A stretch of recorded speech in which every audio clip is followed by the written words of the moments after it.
So we're kind of putting the cars in the winter position.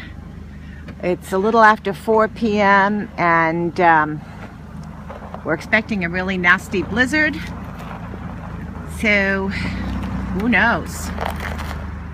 And of course we had to park the cars just right so that we could get a shovel between them.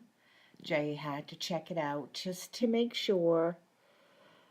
And we went to bed fully knowing we were going to wake up with a lot of snow on the ground, and we sure did.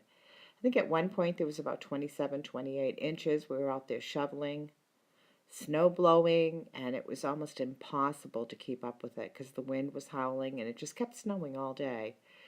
So I think our grand total is a little bit over 30, maybe 30 inches, 32 inches.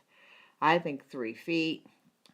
Jay doesn't quite think that much, but no matter. It was a heck of a lot of snow, and the snow drifts were like almost impossibly high. And the best news is, I heard we're going to have some more snow on Friday. Of course, this hasn't stopped yet, so who knows what it's going to be like. Well, welcome to New Hampshire. This is what it's like in the wintertime.